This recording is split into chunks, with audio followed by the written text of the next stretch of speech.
94లో ఎంఆర్పిఎస్ ఉద్యమం మొదలుపెట్టిన తర్వాత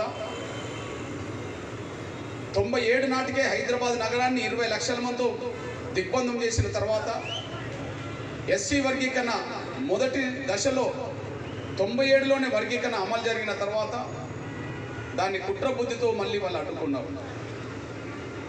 ఆ కుట్రబుద్ధితో అడ్డుకోవడాన్ని మళ్ళా ఎదుర్కోవడానికి జరుగుతున్న పోరాటంలో రాష్ట్ర వ్యాప్తంగా ఉద్యమం విస్తరణ జరిగి దండోరా దండయాత్ర పేరుతో 99లో శ్రీకాకుళంలో మొదలైన దండయాత్ర సరిగ్గా హైదరాబాద్ నగరం చేరడానికి ఒక 48 గంటల ముందు నేను ఇబ్రాహీంపట్నం వచ్చిన విషయం మీ అందరికీ తెలుసు.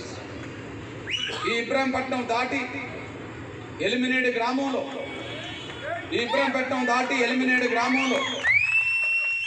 బహిరంగ సభ జరిగిన సమయంలో అప్పుడు నియోజకవర్గ ఇన్ఛార్జిగా ఎంఆర్పిఎస్ నియోజకవర్గ ఇన్ఛార్జిగా అప్పుడు మన పుష్పలీల ఉన్నది.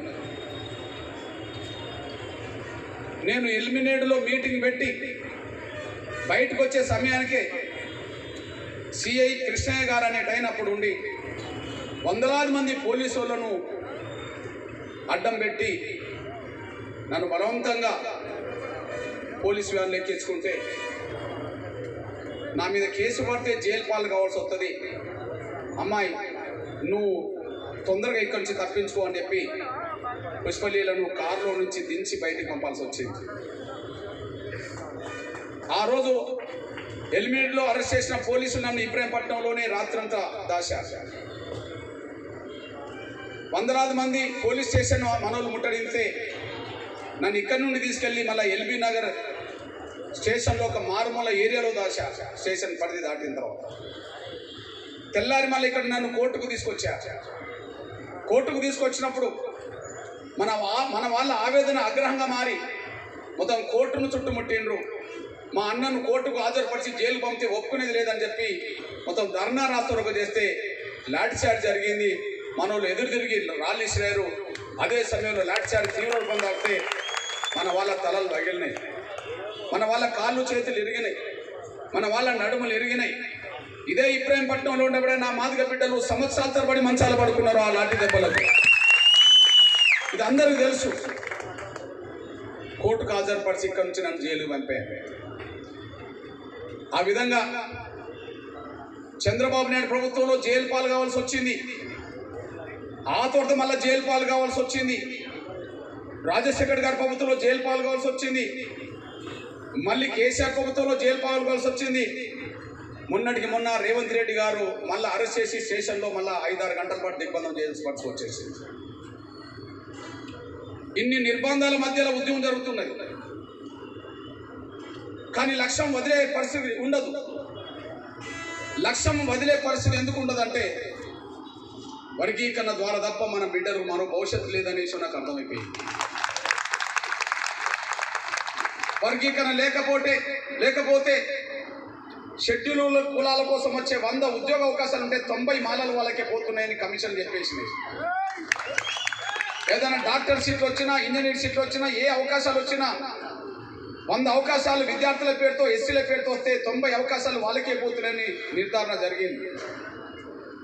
ఈ నిర్ధారణ అనేది నేను చేసుకున్నది కాదు, ప్రభుత్వాలు ఇచ్చిన కమిషన్ల రిపోర్ట్. అది నేను చేసినది కాదు నిర్ధారణ.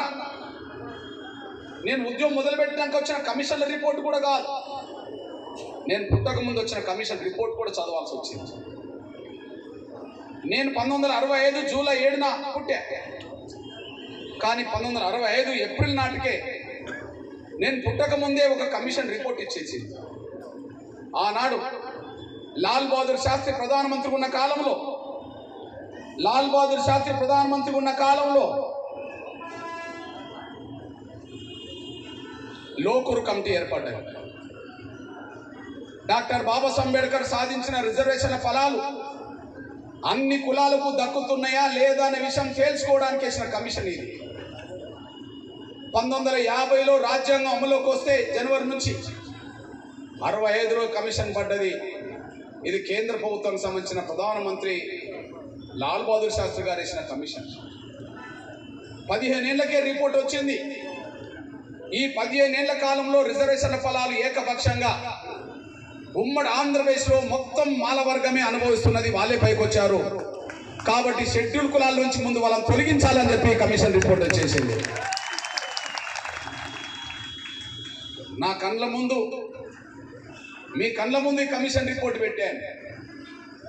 అంటే 1965 నాటికే షెడ్యూల్ కులాల నుంచి వాళ్ళని తొలగించాలనే పరిస్థితి నేను పుట్టక ముందు వేసిన కమిషన్ రిపోర్ట్ ఇచ్చిందంటే వాళ్ళ అభివృద్ధి ఆనాడే వేగవంతమైంది అనడానికి సాక్ష్యం ఉన్నది. మీ అన్నగా నేను చెప్తున్నా, ఈరోజు కాంగ్రెస్ పార్టీ జాతీయ అధ్యక్షుడు ఎవరు? పక్క రాష్ట్రమైన కర్ణాటక రాష్ట్రానికి సంబంధించిన మన దళితుల్లో ఉండబడే మాల కులస్తుడే మల్లికార్జున ఖర్గే జాతీయ అధ్యక్షుడు. నేను మాట్లాడే సమయానికి దక్షిణాది రాష్ట్రాల నుంచి జాతీయ అధ్యక్షుడు మల్లికార్జున ఖర్గే మాల. నేను పుట్టక ముందు జాతీయ అధ్యక్షుడు దామోదర్ సంజీవయ్య మాల. ఈ కమిషన్ రిపోర్ట్ రాకముందే ఆయన ఈ ఉమ్మడి ఆంధ్రప్రదేశ్కి మొట్టమొదటి దళితుడు ముఖ్యమంత్రి కాగలిగిండు దామోదర్ సంజీవయ్య. మొట్టమొదటి దళితుడు ముఖ్యమంత్రి కాగలిగిండు దామోదర్ సంజీవయ్య. భారతదేశంలోనే మొట్టమొదటి దళిత ముఖ్యమంత్రి ఒక మాల సోదరుడు ఇక్కడ ఏంటంటే నేను పుట్టక ముందే వాళ్ళ రాజకీయ పలుకుబడి ఏ స్థాయిలో ఉన్నదో అర్థం చేసుకోవడానికి అవకాశం ఉన్నది.